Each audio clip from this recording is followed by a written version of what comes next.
All right, during the war on terror, you remember this? President Bush liked to say that al-Qaeda hates us for our freedom. Today, there's another group like that. They're called Antifa. Every single day in America's streets, at our universities, and online, Antifa uses intimidations, threats, and outright violence to target freedom of speech, freedom of assembly, and freedom of thought here in this country. They are, in short, a terrorist group, but one that is encouraged and rewarded by the elite class, so to speak. Twitter and Facebook, they ban Alex Jones and others, but they let Antifa organize and harass with impunity. Why is that? Chris Cuomo at CNN compared them to D-Day soldiers. Don Lemon loved them. Yo!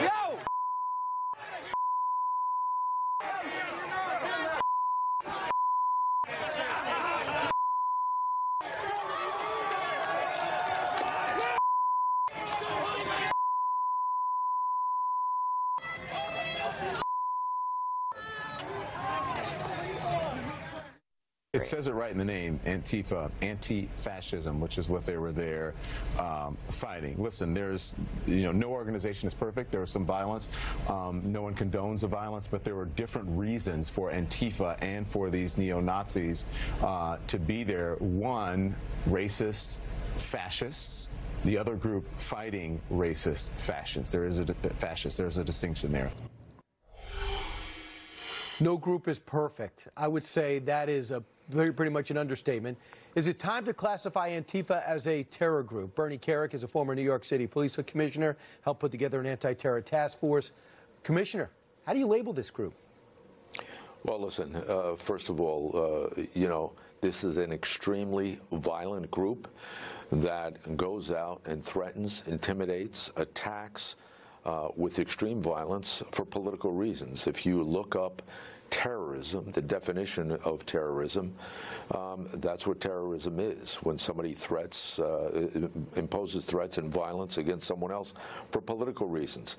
I think, I've said this in the past, and some people would disagree, I think they should be designated as a terror group, a domestic terror group, just like the Black Liberation Army and the Black Panther Party and the Weather Underground and the Sam Melville Jackson unit back in the 70s and 80s, 60s, just like they were. And I think that's how you're going to have to deal with them, because the local state police entities out there now are not doing that.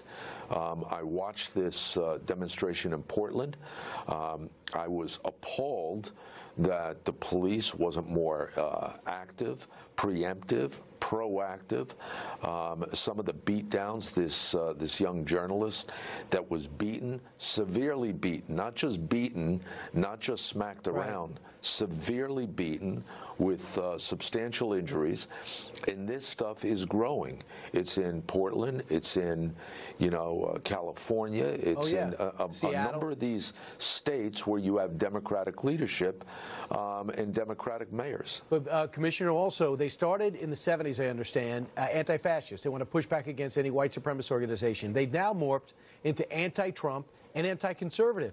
That was a journalist. I thought we were worried about journalists and the health. We want to condemn Donald Trump for rhetoric. What about the fists? Well, it's only anti-journalist when that's okay when they're conservative. If they're conservatives, then it seems like no holds are barred. They get to do what they want. I think it's got to stop. I think these police departments, they know when they're coming out. They know when these demonstrations are going to be. They have a basic idea of how many people are going to be there. And I can tell you, under Rudy Giuliani, back when I was police commissioner, this would be absolutely, all hands on deck to make sure this didn't happen. And your whole police force would know about what to look for, how they assemble, and how to stop it. And they would have drilled and practiced. And now the mayor's under fire, and so is the police force invisible. And final thought on this, Commissioner, you're worried about these guys assembling. Social media's got to clamp down. What are they waiting for? Yeah, you know what, Brian? I don't know. They knock people off the air off of social media, these conservatives, just for a comment. I've watched these beatdowns, dozens of different videos on different, anti-conservative sites over the last 4 or 5 days, just outrageous. Right. So I don't know what they're doing. Right. You got to be ready to stand up for yourself. And I'm glad this journalist, whose brain is bleeding, still wanted to do media, to know that he was not threatening. He was covering a protest, and he got beat to a pulp. Commissioner, I love what you did for the Gallagher family today, and thanks so much for joining me tonight. Thank you, Brian. Thank you.